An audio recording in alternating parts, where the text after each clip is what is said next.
comfortable in the grappling. Maybe it's a trick.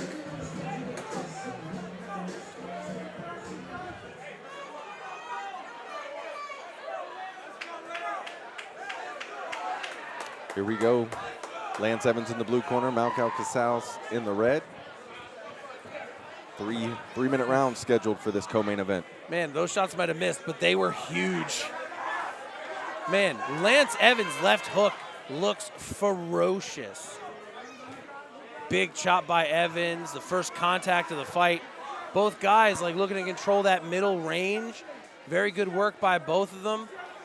Inside leg kick by Casas, bringing it up to the body. Lance with a big power teep, frame to finish, swiping off that teep of his own. Big chop. Casas with the double leg, taking down that New York State wrestler. Heavy pressure on the hips here. Evans building back to his base, using the wall as a crutch. Here he is, split stance, Malcow with the lift, and the big dump from Malcow Casas. Evans pops right back up to his legs. Malcow with that body lock, and Evans is pressed up on the fence. We saw this early in the Jean fight. Malcow blew a lot of energy in that first round looking for takedowns. Here he disengages, learned a lesson from that last one. He gets back to throwing those hands with the first round knockout call. Exactly. Whoa. Sometimes that was a headbutt headbutt on the entrance by Evans. That landed pretty rough, but luckily both guys seemed fine. Yeah, sometimes you can do all that work for those big slams, but if your opponent pops right back up, you know, was the juice really worth the squeeze there? Ooh. You never know. My whole career was always double underhooks, over-unders, and foot sweeps. I do not want to overcommit my gas tank when I can do something with finesse and ease. And here Malcow Casas has Lance Evans up against the cage here. I wish you utilized that head pressure a little bit more. You want to grind your forehead up underneath the chin there of your opponent there. Man, head positioning is so often overlooked in MMA. Like, guys are just happy to hang their head places or push with their ear, when your forehead position is a legitimate weapon. Exactly. If used properly. Grind it up under there. It's annoying as heck. Hell yeah. I've suffocated a guy or choked a guy. I just put my forehead in his neck and like pushed him into the wall. And as long as they can't free their hips, they're in a lot of trouble. Yeah, and then the opponent starts thinking about, oh my gosh, man, this guy's head is right there underneath my chin or right there on my neck. And they're, you know, they forget all about the takedown. Right. And if you can pressure the neck properly, they can't bang their shoulders or hips and they end up flat, forced flat, and there's not much they can do about it. They have to then make panic or big movements to start to even just free their face so they can adjust their shoulders and hips. Good body shots getting worked in by Malcow, using his shoulder and overhook pressure to keep him in place while he lands them. Big two down the pipe. Evans with the stepping in overhand. Barely misses. Man, both of these guys really going for it this first round.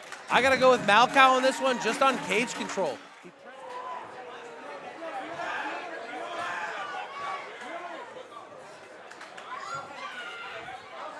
Evans does a good job like starting with feints, but he's half stepping on the follow-up. You got to be in, you got to be out. You can't just hang out in the pocket because something's going to hit you. Exactly. Either all the way in, all the way out. When you do jump in, utilize it, make the most of it. Put those strikes together. You don't want to spend all that time just jumping in there and not landing anything.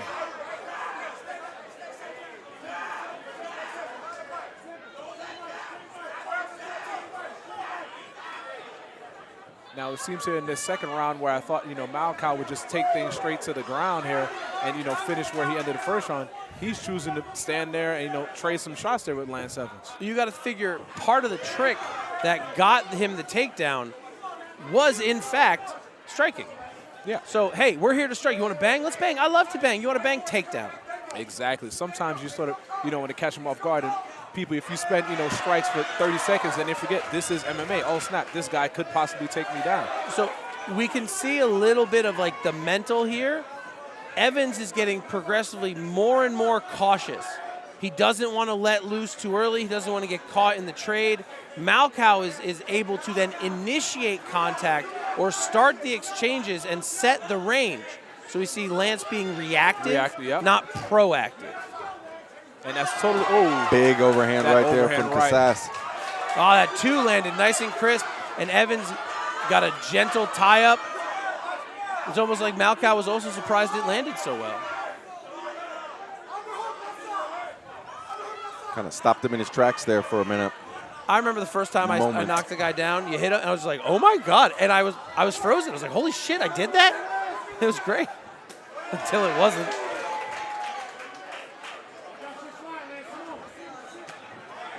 Evans' hands are getting progressively lower, right? Remember, pressure causes exhaustion, mental fatigue.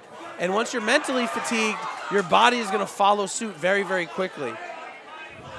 So the pressure applied by Malcow being used as a weapon at this point, allowing him to put Evans in a position where responding with violence isn't an option. Big hips, big lift, big slam. Beautiful work by Malcow. Using his volume of experience as a weapon. This is a lot of mental warfare going on here. Being in his face, using pressure, changing the game up, and just being comfortable after having 7, being in his 8th fight now, where he's not as negatively affected by it.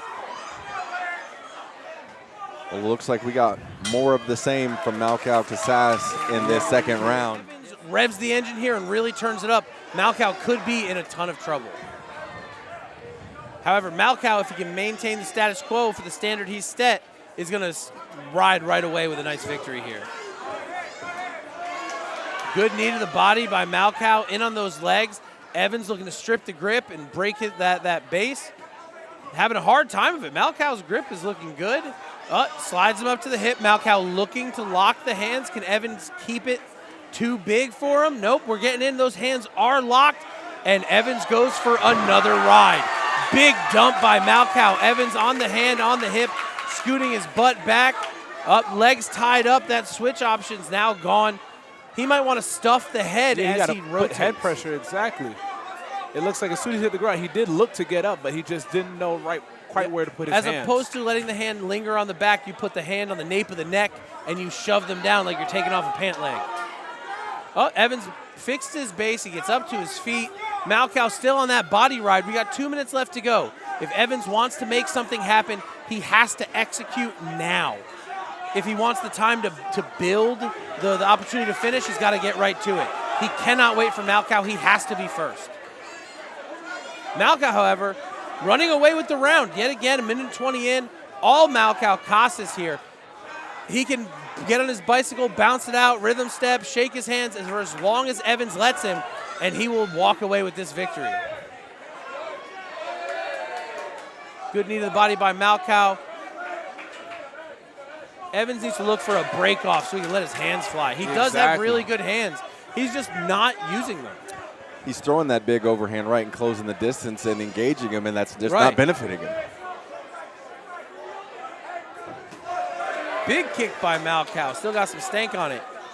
And Evans is 3rd strike of the round with a minute left. Yeah, it seems like Lance Evans is a little bit frozen here or hesitant. Definitely hesitant. He's worried about the takedown. He's worried about the fence. But if you're hesitant in a match where you're losing, you're just going to lose. You've got to pull the trigger, bro.